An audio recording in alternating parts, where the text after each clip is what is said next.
bloody days. That is how long we have left until we fly to Europe and start a whole new exciting chapter in our traveling lives and careers, and so much is happening. It's kind of overwhelming when you think about it.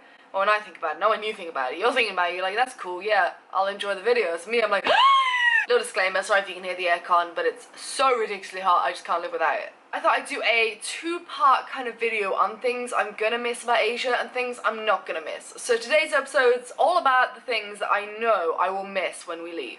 Like, I'm never gonna come back, that's how I'm feeling right now. It's like, I'm probably gonna be back before the year's out. Number one has to be finding the most incredible food on the street. Literally the best meals I have ever had, the best food I've ever tasted is from the streets. It's just odd growing up in a Western country to think that, but seriously, if you want the best food in Asia, you get it off a cart on the corner of the road. You do not get it in a restaurant.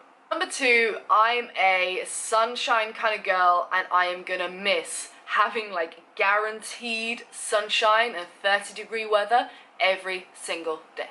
Number three, I'm really gonna miss how simple life is in some Southeast Asian countries. It's like, it really humbles you, it really pulls you back, and it's like a very calming thing about it as you see just the locals go about their day-to-day business. You kind of remember not everything has to be hustle and bustle and vanity and possessions, and you know, sure, you get that in Asian countries, but I know this thing, especially in Thailand with the Buddhist culture, it's just like so many times you just stop and look at the locals and you're like, you know, life is more beautiful when it's simple. Number four, even though this isn't strictly pertained to Asia, but it's the island hopping. Like, you just, wherever you go, there's always some island hopping you can do. Jumping from one paradise island to the next for less than what it costs for like a Starbucks back home. Number five is a coconut jam they sell in Malaysia that Alan introduced us to. The coconut is so sweet, and you can put it on like toast, or you can put it with your... Number six is tuk-tuks and songtaos. Now, songtaos are like the big red trucks you might see, especially, they're huge in Chiang Mai.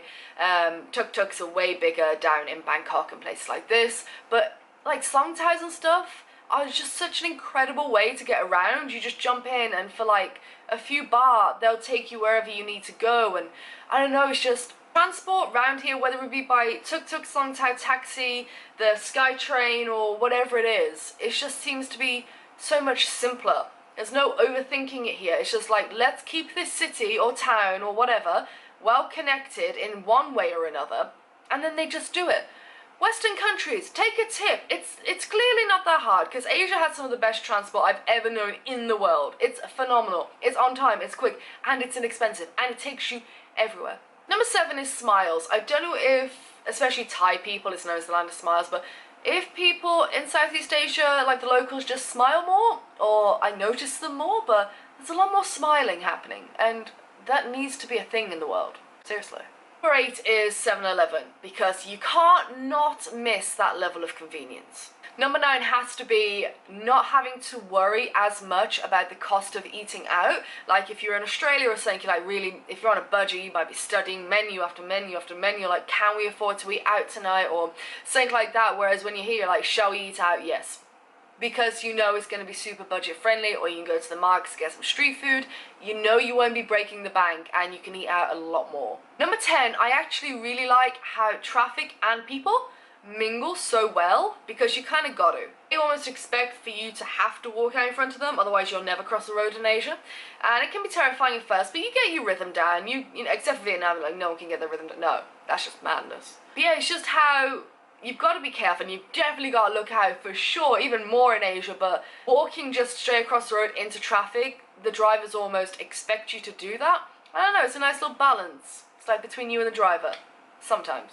Okay, not a lot. But you know what I mean? Number 11 has to be hearing a different language every single day. I've just become so used to it, and so used to people not being able to understand me, that I think Hungary is going to be just a walk in the park. Number 12 has to be AirAsia. For a budget airline, I'm pretty sure they've won like best budget airline in the world or something, but AirAsia is so ridiculously cheap to get around to Asian countries and stuff. We even took AirAsia to Africa for like £40. It was ridiculous. They're super cheap. They're on time. I've had a couple of delays, but maybe like half an hour delays in all the AirAsia flights I've taken. Their staff are lovely, their jets are great, they're clean, and I don't know, AirAsia is just a fantastic budget airline. When you compare it with something like EasyJet back home, you're like, wow, AirAsia is leveling up. 13, I love how, doesn't matter how quiet you think a soy is, like a little lane, there'll probably be street vendors on there. There'll be market stores popping up, whether they're selling socks or sausage rolls. I tried to think of something. Socks or pad thai, that would probably be better, yeah. Socks or sausage rolls. But your sausage rolls in your sock and away you go, you're good. Number 14 has to be for, like, I'm a big fan of ramen. I'm a big fan of noodles. And so, yes, I like the instant noodles when you just cannot be bothered. And here, well, they're a Korean brand. They're called Soon. They're called Soon Veggie Ramen. Oh my god, they're so salty, so oily. Number 15 has to be a weird one, but I love a balcony. I really love a balcony. And how, like, every Airbnb or something, or every apartment, or every hotel, they love their balconies in Asia. They just love them. And I love to sit out and have a coffee in the morning, so it's kind of a win-win. It's a weird one, but I really love balconies. Number 16 was one I thought of randomly.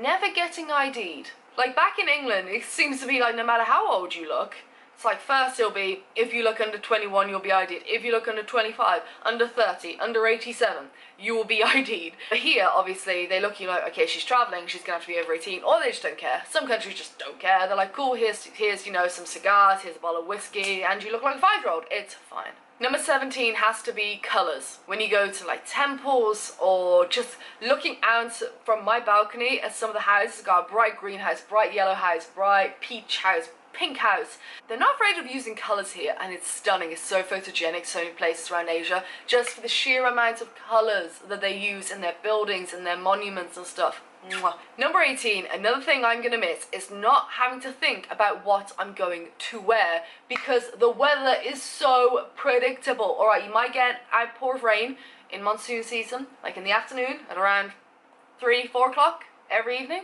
Other than that, which you just deal with, it's warm rain anyway, you still wear your flip-flops, your t-shirt and your shorts. But like in England, you can wake up and the sun might be out, but you know, you're like, okay, I can see the sun, that means very little, because 10 minutes later, there might be hailstones. It's like living in Melbourne.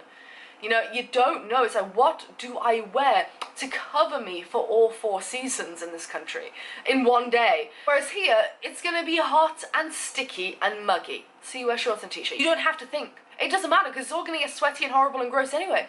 So just throw something on and leave. Number 19 goes back to budgeting, but I'm going to really miss how far your money can go in Asia. As a Westerner, obviously I like to preface that, as a Westerner coming over, even though, like, your money goes a lot further than it does in other countries, and that's obviously always nice. And number 20, just how beautiful so many things are in Asia. And not just the tropical islands, but my god, the islands. It's the simplest of, you've got temples, you've got street art, you've got the locals to look at, you've got the mountains, the rainforest, you've got so many different landscapes and so much beauty in Asia, and it never fails to surprise me and make me go, wow, that's just gorgeous. I know it's beautiful all over the world, absolutely. It's just I've been living in Asia now for about a year, bouncing around different countries, living here, there and everywhere and doing our thing, that, I don't know, just very beautiful countries in Southeast Asia. Wherever you go, you'll find very different, very stunning beauty. Okay, that is all. Those are 20 things I'm gonna miss about living and traveling through Asia, like I said, which I've been doing for the past year. In 13 days, we are flying to Budapest. Oh my god, it's such a huge chapter in our lives, the thing that are gonna happen over the next few months. So if you haven't already, hit subscribe, you keep up to date with all my travels and get some advice as well, and just some funny, crazy, weird times. And stay tuned, because on Friday I'm putting out 15 things I'm not gonna miss about Asia. Alright, I will see you in a couple of days. I have so much to do before we go. I'm so excited. Oh my god! Alright, see you soon.